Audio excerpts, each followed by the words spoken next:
एक चीज मैं आपको बताऊं कि साल दर साल ओएनजीसी ने 142% का प्रॉफिट में उछाल कर दिया, उसके बाद भी शेयर में कोई प्रतिक्रिया नहीं है सेक्टर को मजबूत करने के लिए। तो यहां से क्या दिख रहा है कि अगले साल वाकई में बढ़िया टेक्सटाइल के क्षेत्र में वर्क होने वाला है। देखो सर, मैं आपको यहाँ बिल्कुल भारत के जो उद्योग हैं उसको सरकार चाहती है कि किसी तरीके से बढ़िया किया जाए, लेकिन वो बिना पीएलआई स्कीम, बिना सहारे के नहीं होगा। पर शुरुआती तौर में 3 से 4 कुओं से ये शुरुआत करेगा तेल निकालने की, फिर धीरे धीरे ये अपनी प्रक्रिया को आगे बढ़ाएगा। तो देश भाई किसी पे निर्भर नहीं होना। देखने को आपको ये मिला था कि जब सरकारी बैंक या कुछ कंपनियां जो सरकारी है, उपकरण सरकारी हैं, उनको प्राइवेट करने वाली, विनिवेश करने वाली न्यूज जब निकल कर आई तो कितने सरकारी बैंकों ने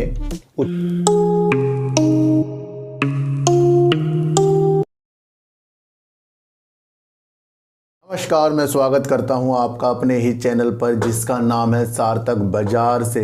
आज बात करेंगे ओएनजीसी की, बात करेंगे पीएलआई स्कीम जो कपड़ा के क्षेत्र में आ रही है उसके बारे में बात करेंगे, और बात करेंगे ट्राइडेंट की, बात करेंगे मिष्ठान फूड की। काफ़ी लोग कह रहे हैं सर इस शेयर के अंदर क्या हमारी प्रतिक्रिया होनी चाहिए, इस शेयर के अंदर हम किस दिशा से इसकी तरफ देखें। तो उस दिशा के व्यू पर हमें आज इस वीडियो को समझना है और देखना है कि मिष्ठान फूड में हमारी प्रतिक्रिया क्या आगे के लिए होगी। मैं आपको फिर बता दूं कि मेरी कोई भी प्रतिक्रिया शेयरों को खरीदने बिकवाने के लिए नहीं है, बल्कि उनके काम और उनके अंदर जो रणनीति है उसको समझाने के लिए ये चैनल का मैंने आपके लिए शुभारंभ किया है। ये सबको ही पता है, ये नए लोगों के मैं बताता हूँ क्योंकि नए लोग ज़्यादा से ज़्यादा जुड़ते जा रहे हैं।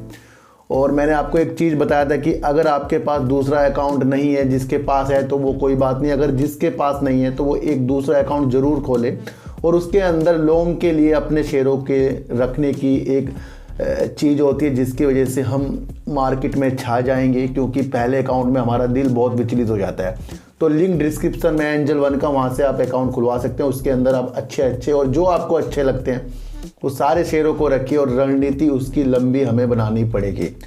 एक चीज़ मैं आपको और बताऊं कि शेयर मार्केट में कभी कोई कंपनी या सरकार या कोई भी ऐसा निवेशक किसी चीज़ के ऊपर अपना व्यू देता है या कंपनी के अंदर से कुछ चीज़ें निकल कर आती हैं कि भाई हम ये चीज़ें करेंगे, वो न्यूज़ में आ जाती है, पर देखने को ये मिला है कि अधिकतर वो समय बीतने के बाद वो चीज़ों में बदलाव हो जाता है। ये सारी जगह होता है सर, ये घर पर भी होता है कि जब हम किसी चीज़ की तैयारी करते हैं तो उस वक्त उस तैयारी के लिए हम जो चीज़ें बताते हैं, एक्चुअल में जब वो दिन आता है वो चीज़ें नहीं होती। ये आप लिख कर रखना सर, ये समझ लो आप कि आपके अंदर कोई भी विचार किसी चीज़ को अच्छा करने के लिए उत्पन्न हुए, आपने घर पर बताए और जैसे ही समय बीतता गया फिर वो आपकी आशाएं भी ठंडी होती गई और वो उस हिसाब से काम नहीं होता।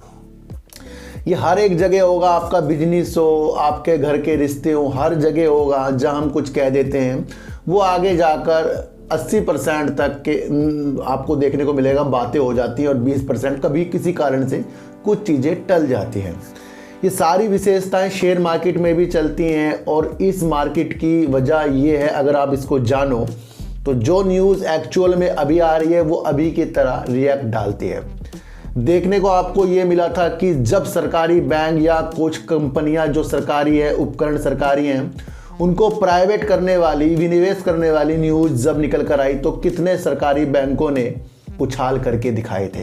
ये सबको पता है, चाहे उसके अंदर central bank of India, bank of Maharashtra हो, आईओबी हो, इस तरीके के जो भी बैंक थे उनमें जब विनिवेश करने वाली चीज़ें निकल कर आई तो उनके अंदर एक तेज़ी आई, लेकिन समय समय पर उसके अंदर फिर बैंकों के द्वारा हड़ताल भी देखने को मिली, क्योंकि जब कोई सरकार अपनी ही उपकरण को प्राइवेट करने की चीज़ों में आए तो वहाँ से कुछ ऐसी चीज़ें निकलती हैं जो कर्मचारी अंदर के हैं वो हड़ताल जरूर करते हैं। हर तरफ आपको ये देखने को बीते सालों मिल चुका है और उस दिन से उन कंपनियों में आपको प्रॉफिट भी आना शुरू हो गया है, अच्छे काम भी वो सरकारी बैंक कर रहे हैं, प्राइवेट कंपनियां कर रही हैं। उस दिन से सब में तेजी है। देखने को आपको ये मिला था कि सरकार अपनी जो हिस्सेदारी है उसको बेचना यानी विनिवेश करने की चीज़ों के साथ कुछ न्यूज़ पहले जो निकल कर आई उन्होंने सबने इफेक्ट डाला। धीरे धीरे ये चीज़ें अब हमें धुंधली सी होती हुई दिखाई दे रही है। देखो सर, एक चीज़ मैं आपको बताऊं कि एक न्यूज़ निकल कर आई है, वित्त वर्ष 2024 के शेष बचे हुए समय में, वित्त वर्ष 2024 जो चल रहा है इसके शेष बचे हुए समय में सरकार जो अपनी रणनीतिक विनिवेश करने की चीज़ें बता चुकी थी उसके अंदर से कुछ बदलाव हो सकता है, और वो विनिवेश ना होने की वजह से अब उसके अंदर सरकार बचे हुए समय में OFS यानी कि ऑफर फॉर सेल ला सकती है। ये एक ऐसी रणनीति है, इसके अंदर लगता है कि सरकार अपनी विनिवेश की रणनीतियों को अलग करके इस तरीके का OFS लाकर सरकारी उपकरणों में, सर मैं आपको बता रहा हूँ सरकारी कंपनियों में ये चीज़ें आगे जाकर हमें देखने को मिल रही है। इस पर एक बात हो रही है, योजना हो रही है।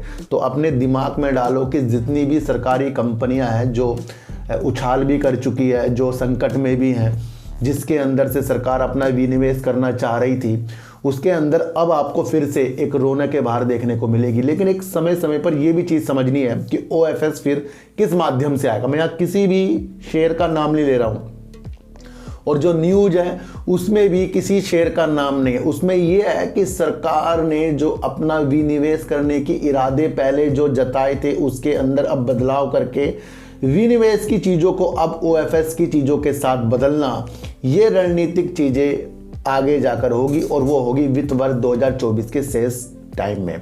तो यहाँ पर शेयरों में आपको एक अच्छी बहारें फिर से सरकारी चीज़ों में देखने को मिल सकती है। लेकिन बाद में जब निकल कर आएगा किस रेट पर OFS आएगा, तो ये रणनीतिक मामला है। आपको कदम बड़े फूक फूक के अब सरकारी कंपनियों में रखने हैं।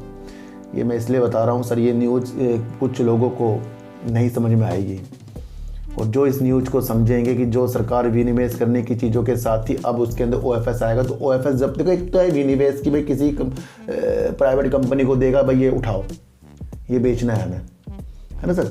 लेकिन OFS अपनी हिस्सेदारी को इस तरीके से हमारे सामने लाना, वो रेट के अनुसार होगा ना सर। जैसे कोई 20 रुपये का शेयर चल रहा है, सरकार 18 में ला सकती है या 24 में ला सकती है, तो यहाँ उस प्राइस के अनुसार वो कंपनियों के शेयर चलेंगे। लेकिन ये चीज़ें अभी आने वाले महीनों में होगी, तो इसे दिमाग में डाल के चलना कि OFS कभी भी सरकारी कंपनियों में आ सकता है। ये न्यूज़ बड़ी इंपॉर्टेंट है, जो इसको समझ लेगा वो आगे की रणनीतियों के अनुसार जाएगा। देखो सर, सरकार क्या है, सरकार अपना टेक्सटाइल का जो सेक्टर है, भारत का कपड़ा व्यापार है, इसको बड़ा मजबूत करना चाह रही है। मैं बीते दिनों आपको एक बहुत बड़ी एनालाइज करके बता चुका हूं, जो ट्राइडेंट, एलोक इंडस्ट्री, वेलस्पून और अरविंद के शेयरों और अन्य इस तरीके के कपड़े के संबंधित जो शेयर हैं उसके अंदर बड़ी तगड़ी चीज़ें अगले साल होने की रणनीतियों के साथ मैं आपके लिए वीडियो बना चुका हूं, जिसके अंदर एक आपको मैंने बताया था कि एक बड़ा शो, कपड़े का बड़ा शो होने वाला है जो फरवरी में 2024 में होगा, जिसके अंदर काफ़ी कंपनियां आएंगी और एक बल मिलेगा यहाँ की कंपनियों को। दूसरा, मैंने अभी आपको बताया था कि अहमदाबाद में इस तरीके की चीज़ें होंगी जहां 2000 एकड़ में टेक्सटाइल के लिए एक अच्छी चीज़ें हो रही हैं, जो करीब 5 लाख रोजगार जनरेट करेगी। जो पूरा ही 2000 एकड़ होगा उसके अंदर कपड़ा शहर स्थापित किया जाएगा। तो यहाँ से क्या आपको देखने को मिल रहा है, यहाँ से भी कपड़े की चीज़ों को अच्छी उज्ज्वलता के साथ देखने को मिल रहा है। अब एक न्यूज़ निकल कर और आ रही है, PLI 2.0 प्रस्तुत होने वाला है, जिसके अंदर सरकार फेरबदल कर रही है। सर देखो सर, क्या होता है कि जब सरकार कोई PLI स्कीम लाती है किसी भी सेक्टर के लिए, चाहे वो टेलीकॉम सेक्टर के लिए हो, चाहे वो कपड़ा सेक्टर के लिए, चाहे फार्मा सेक्टर के लिए हो, चाहे IT, किसी भी सेक्टर के लिए हो, उसके अंदर सरकार एक प्रोत्साहन देती है। वो क्यों देती है? क्योंकि भारत के जो उद्योग हैं उसको सरकार चाहती है कि किसी तरीके से बढ़िया किया जाए, लेकिन वो बिना PLI स्कीम, बिना सहारे के नहीं होगा। प्रोत्साहन राशि एक ऐसी राशि है जिसके अंदर दूसरी कंपनियां इस राशि का फायदा उठाने के लिए आवेदन करती हैं। पर सरकार जिस तरीके से पहले PLI स्कीम की घोषणा कर चुके, उसके अंदर जो निजी, देखो सर ध्यान रखना यहाँ क्या चीज आ रही है, निजी क्षेत्र यानी कि प्राइवेट सेक्टर की कंपनियां इस PLI स्कीम की जो सरकार द्वारा रणनीतिक घोषणा हो चुकी है उसके अंदर वो ठंडा प्रतिक्रिया दे रहे हैं। यानी कि जो निजी कंपनियां हैं, जिसके अंदर ट्राइडेंट, ये सारी जितनी भी कंपनियां हैं भारत की, उनको PLI स्कीम की जो योजना है ना, वो उन्हें अच्छी नहीं लग रही है। तो जब सरकार ने देखा कि प्राइवेट सेक्टर जो टेक्सटाइल का है उनकी प्रतिक्रिया ठंडी आ रही है, भाई वो रुचि नहीं रख रहे हैं। तो सरकार क्या करेगी? सरकार पीएलआई स्कीम के अंदर फेरबदल करेगी, इसे और लचीलापन बनाएगी। देखो सर क्या होता है कि सरकार ने पीएलआई स्कीम दी और निजी सेक्टर की कंपनी, जो प्राइवेट कंपनियां होती हैं कपड़े से संबंधित, उनको ये अच्छी नहीं लगी, तो सरकार इसकी पीएलआई को और अच्छा कर रही है, लचीलापन कर रही है, सिर्फ इसलिए कि निजी क्षेत्र की कंपनियों का ध्यान और आकर्षित हो और आवेदन करें। तो ये एक पीएलआई स्कीम फिर से होने वाली है जो 2.0 नाम की स्थितियों के साथ आ रही है। करीब 10,683 करोड़ रुपए की ये पीएलआई स्कीम भारत जो चलाने वाला है। अब ये लचीलापन कर दिया, बड़ा महत्वपूर्ण कर दिया। इससे जो निजी क्षेत्र की कंपनी है उत्सुकता दिखाएगी। तो यहाँ से फिर एक कड़ी जुड़ गई है पीएलआई स्कीम के तहत टेक्सटाइल सेक्टर को मजबूत करने के लिए। तो यहाँ से क्या दिख रहा है कि अगले साल वाकई में बढ़िया टेक्सटाइल के क्षेत्र में वर्क होने वाला है। देखो सर मैं आपको यहाँ बिल्कुल भी ऐसी चीज़ नहीं बता रहा कि जो मैं बना के बता रहा हूँ, मैं न्यूज़ पढ़ के उसकी साइकोलॉजी समझा रहा हूँ। और यही समझने वाली चीज़ें होती हैं, इसको समझो, इससे हर एक शेयर रिलेटिव हो जाता है ना सर। हम किसी ट्राइडेंट या किसी आलोक, किसी वेलस्पून, किसी अरविंद, इन कंपनियों की विशेषताओं पे बात नहीं कर रहे हैं, बल्कि सरकार की रणनीतियों पे मैंने एक चीज़ें समझाई है। लेकिन अगर सरकार की रणनीतियों की चीज़ें समझकर आपको ये कंपनी याद आ रही है तो फिर ट्राइडेंट अभी आपको याद रखना चाहिए। आज आ रहा है ट्राइडेंट का रिजल्ट। पर ये वीडियो जो मैं आज बना रहा हूँ 2:45 बजे करीब बना रहा हूँ, तो इस वक्त तो मुझे नहीं दिखने को मिला कि ट्राइडेंट का आज रिजल्ट आ रहा है, मतलब रिजल्ट आ चुका है, तो मैं उसकी वीडियो बना देता। तो आज छुट्टी है तो इसलिए मैंने जल्दी आज वीडियो बना दी है। लेकिन ट्राइडेंट को सरकार के पेटेंट कार्यालय से एक प्रदान की गई ये चीज़, एक पेटेंट हो गया है कि सरकार ने ट्राइडेंट के टेरी फैब्रिक को पेटेंट कर दिया है। ये भारत में ट्राइडेंट को एक उज्ज्वलता के तहत आगे की दृष्टि के साथ देख रहा है। तो भारत से ट्राइडेंट ने अपना एक टेरी फैब्रिक को पेटेंट करवा लिया है। मुख्यतः तौर पर ट्राइडेंट के पास और भी पेटेंट फैब्रिक वाली चीज़ें हैं जिसके तहत ये अपने को बड़ा मजबूत समझता है। ट्राइडेंट एक अच्छा शेयर है, मैं आपको पहले भी बता चुका हूँ, जो केमिकल के साथ साथ आपको कपड़े के क्षेत्र में भी अच्छा वर्क करते हुए दिख रहा है और पेपर के क्षेत्र में भी अच्छा वर्क करता है। तो अब ये टेरी फैब्रिक इसका पेटेंट हो गया। इसके तहत ये अब एक ऐसे तौलिए को वितरित करेंगे जो खींचने में सही है, जो रखने में सही है, जो कोमलता होगा, जो अच्छी चीज़ों के साथ होगा। ये एक ऐसी सुविधा प्रदान ट्राइडेंट को कर चुका है और इन्होंने टेरी फैब्रिक का पेटेंट सरकार के द्वारा कर लिया है। तो यहाँ से एक मजबूत कड़ी सरकार के द्वारा जुड़ गई है। और फिर भी आपको समझना है आईटी की एक रेट पड़ी थी, उसकी क्या प्रतिक्रिया हमारे सामने अभी तक नहीं आई है और इसका आ रहा है रिजल्ट। और इसका जो रिजल्ट आ रहा है इसके ऊपर फिर मैं कल आपके लिए एक अपनी दृष्टि के तौर पर आपके लिए एक वीडियो बनाऊंगा। देखो सर ONGC आपको पता है कि गैस और तेल में अच्छा वर्क करता है और इसके लिए ये कई अपनी क्षेत्र की चीज़ों को अच्छा करने के लिए निरंतर वर्क करता जा रहा है। हमें देखने को ये मिले कि जब हम समुद्र की गहराइयों से तेल निकालते हैं तो वहाँ पर अगर ONGC एक ऐसी परियोजना के लिए काम कर रहा है जो बहुत ही विलंबित हो रही थी, उसकी एक रणनीतिक योजना सफल होती हुई दिख रही है। और अगले महीने से ONGC बंगाल की खाड़ी में कृष्णा गोदावरी बेसिन में समुंदर की गहराइयों से तेल निकालने की प्रक्रिया शुरू करेगा। ये बहुत ही महत्वपूर्ण अंग जुड़ता हुआ जा रहा है। इसे आप समझना कि ONGC बंगाल की खाड़ी के समुंदर की गहराइयों से शुरुआती तौर में 3 से 4 कुओं से ये शुरुआत करेगा तेल निकालने की। फिर धीरे धीरे ये अपनी प्रक्रिया को आगे बढ़ाएगा। तो देश भाई किसी पे निर्भर नहीं होना चाह रहा है, देश अपनी ही कंपनियों को मजबूत कर रहा है। तो ये बहुत ही महत्वपूर्ण न्यूज़ है, इस न्यूज़ को आपको समझना है। ये लंबित इनकी एक बहुउद्देश्य एक परियोजना थी जो अब अगले महीने से शुरू होने वाली है। देखो सर एक चीज़ मैं आपको बताऊं कि साल दर साल ONGC ने 142% का प्रॉफिट में उछाल कर दिया, उसके बाद भी शेयर में कोई प्रतिक्रिया नहीं है। तो हम ये नहीं कहते कि अच्छा शेयर भाग जाएगा, हम देख रहे हैं काम। और समुंदर की गहराइयों से तेल कौन निकाल रहा है, वो कितना इम्पोर्टेंट हो जाएगा, ये मन मन में मंथन कीजिए और एनजीसी की तरफ अपनी रणनीतियों को अच्छा कीजिए। क्योंकि सरकारी कंपनी, मैं अधिकतर आपको नाम बता दूं, एनटीपीसी, कोल इंडिया, ओएनजीसी, इस तरीके की जो कंपनियां देश में अच्छा वर्क कर रही हैं, इनकी तरफ अपनी प्रतिक्रियाओं को रखने वाली उद्देश्यों के साथ, आगे की रणनीतियों के साथ देखिए। तो कृष्णा गोदावरी में अपनी रणनीतिक योजना अगले महीने से तेल निकालने वाली समुंदर की गहराइयों से शुरू हो रही है और ये काम कर रहा है ओएनजीसी। तो बेस्ट शेयर है सर, इसे समझकर आपको चलना पड़ेगा।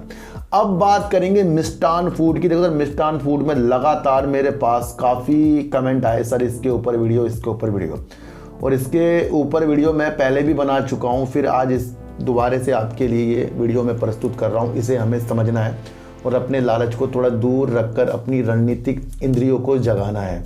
ध्यान रखना सर, मिष्टान फूड जो शेयर है ये आपको गेहूं, चावल, दाल, नमक में काम करता है और बासमती चावल में ये अच्छा वर्क करता है, जिसके तहत ये अच्छे वर्क के तहत हमारे सामने आ रहा है।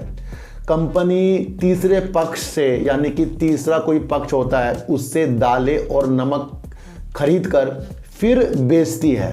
तो यानी कि ये अपने द्वारा भी वर्क करता है और किसी से दालें और नमक खरीद कर बेचता है। कंपनी नमक के क्षेत्र में अपने को आगे बढ़ाने की रणनीतियों के साथ आगे की तरफ दिख रहा है। कंपनी के 10 राज्यों में 70,000 रिटेलर कस्टमर हैं और देखने को ये मिल रहा है कि कंपनी के पास करीब 15 सुपर स्टॉकिस्ट हैं, जिनके द्वारा ये अपना माल स्टॉकिस्ट को देकर वितरण करवाता है। तो यहाँ पर पॉजिटिव संकेत है, ये अपने काम के प्रति आगे की तरफ बढ़ता जा रहा है। अगर हम इनकी सेल्स मार्च 2016 के बाद सितंबर 2023 में देखें तो आपको एक चौंकाने वाली चीज़ें मिलेगी कि इनकी सेल्स अब इतने सालों बाद सबसे ज़्यादा हुई है, जो करीब 318 करोड़ रुपए करीब की हुई है और प्रॉफिट भी कंपनी ने सर इस बार दिया है। और देखने को ये मिल रहा है कि मार्च 2023 से, यानी सर इसी मार्च 2023 से एफआईज की नज़र मिष्टान फूड पर पड़ी और उन्होंने अपनी होल्डिंग को धीरे धीरे इंक्रीज करके करीब 2.28% कर लिया है। ये भी आपको समझकर चलना पड़ेगा। और सिंगापुर का नुमोरा लिमिटेड ने भी इनके अंदर अपनी एफआईज के थ्रू अपनी होल्डिंग को बनाया है, यानी कि एफआईज की नज़र मार्च 2023 से पड़ी है और वो इंक्रीज करते हुए जा रहे हैं। और देखने को ये मिला है कि सबसे ज़्यादा सेल्स भी इस बार इनकी सितंबर 2023 में हुई है। तो कंपनी क्या है, कंपनी बढ़ते कदमों के साथ है। लेकिन देखने को आपको ये मिलेगा कि एफआईज तो इसके अंदर अभी आई हैं, रिटेलर इसके अंदर काफ़ी ज़्यादा हैं, जो करीब 47.90% के इसके अंदर रिटेलर और इसके अंदर प्रमोटर करीब 49.82% के हैं। तो यानी कि यहाँ पर रिटेलर ज़्यादा हैं, एफआईज अभी आए हैं और इसके अंदर प्रमोटर भी काफ़ी है। ये भी आपको समझकर चलना पड़ेगा। लेकिन मुख्य तौर पर हमें ये समझना है कि इससे पहले भी 21 जनवरी 2022 को ये शेयर 18 रुपये करीब तक भी गया और उसके बाद धीरे धीरे ये 7 रुपये 20 पैसे तक भी आया। यानी कि ये कंपनी जो है इसमें ऑपरेटर ज़्यादा चालू है। समझना पड़ेगा कि इसके अंदर शेयर ऊपर जाते हैं, फिर हम जैसे लोग फंस जाते हैं। तो यहाँ पर हमें फूक फूक कर कदम रखना पड़ेगा। तो अगर होता क्या है कि जब किसी कंपनी का शेयर इस तरीके से 18 की बुलंदियों को छुए और वो अचानक से फिर इतना नीचे आए, तो वहाँ ऑटोमेटिकली आपको समझना है तो अगर क्या होता है कि कोई शेयर 20 रुपये गया, टूट कर 15 आ जाए, बस इससे नीचे अगर वो शेयर आ रहा है, यानी कि 20 जाने के बाद 5 गिर गया और फिर 5 से भी 10 गिर गया, तो समझ लो उस शेयर के ऊपर ऑपरेटर की नज़र है। सर 18 रुपये का टच करना, उसके बाद 7 का आना, तो यहाँ पर पैसा तो गैप ही हुआ ना, लोग फंस ही गए हैं। तो इस शेयर पर आपको ज़्यादा अपनी प्रतिक्रिया नहीं रखनी है, कम निवेश के साथ इस आगे बढ़ना है। मैं आपको बिल्कुल रियल चीज़ बता रहा हूँ सर। देखो होता क्या है सर, ये पैनी स्टॉक होते हैं और हमारे सामने काम भी अच्छे प्रस्तुत होते हैं, और जब काम भी अच्छे प्रस्तुत होते हैं तो तभी हमारी जेब से पैसा निकलेगा। बेकार काम, बेकार सेल्स करेगी तो आप कभी भी अपना पैसा नहीं निकालोगे। और अगर आपकी मंशा फिर लंबे समय की होती है तो वहाँ पर फिर नहीं देखा जाता कि इन हाल ही के महीनों में क्या हो रहा है। कंपनी दाल, चावल, नमक, गेहूं इस तरीके की चीज़ों के साथ आगे है। कंपनी के कस्टमर भी काफ़ी है, पर आपको ये देखना है कि इस बार की सेल्स क्या ये आगे भी कंटिन्यू इसको और ज़्यादा करते हैं, या आगे जब रिजल्ट आएगा तो वहाँ पर हमें कुछ और निराशा देखने को मिलेगी। तो शेयर जब आपको देखने को 21 जनवरी 2022 को 18 रुपये 75 पैसे में मिला तो इतना ज़्यादा नहीं टूटना था कि ये 7 रुपये 20 पैसे में घूम के हम जैसे लोगों को फंसाए। कंपनी का काम बहुत अच्छा। देखो सर, कंपनी अपने द्वारा काम करती है। मैं आपको एक चीज़ बताऊं, वो अपने द्वारा काम कर रही है। अब उसके शेयर को ऊपर नीचे करना कंपनी के हाथों में नहीं है। ये अलग से जो चीज़ें ऑपरेटर द्वारा होती हैं, उनके पास ज़्यादा पैसा होता है, वो किसी भी कंपनी को अपने कंट्रोल में कर लेंगे। तो अगर आपको कंपनी का काम पसंद आ रहा है तो फिर आपको धैर्य के साथ, बहुत कम शेयरों के साथ, इस शेयर के साथ आगे बढ़ना चाहिए। हाल ही के दिनों में आपको एक न्यूज़ और देखने को मिली है कि ये एक एथेनॉल का प्लांट जो है गुजरात में खोलने वाले हैं, और वहाँ की सरकार के साथ ये इन्होंने समझौते पर हस्ताक्षर भी कर लिए हैं, जो करीब 2250 करोड़ रुपए की इस तरीके की अनाज से निर्मित एथेनॉल प्लांट बनाने वाली चीज़ों के साथ एक पॉजिटिव संकेत के साथ दिख रहा है। अगर ये प्रोजेक्ट इनका एथेनॉल का शुरू हो जाए, देखो सर, मैं आपको क्या कह रहा हूँ कि अगर 2250 करोड़ रुपए का इनका एथेनॉल का प्लांट की योजना है, उसमें हस्ताक्षर हो चुके हैं, अगर वहाँ पर हमें पता लग जाए कि कंपनी ने इसको बहुत अच्छे बुलंदियों तक पहुंचा दिया, तो फिर ये शेयर में पंख लगेंगे। क्योंकि एथेनॉल, मैं आपको पहले भी बता चुका हूं, जहां पर जो कंपनी एथेनॉल से जुड़ेगी उसके अंदर आने वाले सालों में बेहतरीन चीज़ें देखने को मिलेगी, क्योंकि G20 में एथेनॉल काफ़ी फोकस में आया है। तो ये इसका काम 2250 करोड़ रुपए वाला अनाज से निर्मित एथेनॉल बनने वाला प्लांट अगर आगे की रणनीतियों के साथ हमें न्यूज के द्वारा बहुत बुलंदियों तक दिखने को मिले, तो फिर इसके अंदर रणनीति अच्छी बनेगी। तो वेट कीजिए इसके एथेनॉल के प्लांट की चीज़ों के साथ। और जो वर्क कंपनी कर रही है वो भी अपने आप में एक अच्छी चीज़ है, पर मैंने आपको फिर बताया कि समय समय पर इस कंपनी से हमें संभल कर भी रहना है, क्योंकि इससे पहले भी ये शेयर 1875 और इससे ऊपर भी जा चुका है। तो वो रणनीति आपको समझ में आनी चाहिए। तो सारी एक दिशा आपको समझनी है कि मिष्ठान फूड अपने कार्य के द्वारा तो अच्छा है, पर बीच बीच में जो ऑपरेटर अपने चीज़ों को इसके अंदर चलाएंगे, उस चीज़ से हमें इसके अंदर समझना है। एथेनॉल का प्लांट गुजरात में अगर इनका महत्वपूर्ण तरीक़ों से वृद्धि करे तो उसके अंदर फिर ये शेयर हमारे नज़र में फिर से दोबारा आना चाहिए। तो फिलहाल इसके लिए अंदर ज़्यादा निवेश करने की चीज़ों के साथ हमें नहीं उतरना है। और अगर आपको रणनीति इसके अंदर अच्छी देखनी है तो 2024 का एंड इस शेयर को भी पकड़ कर चलना पड़ेगा।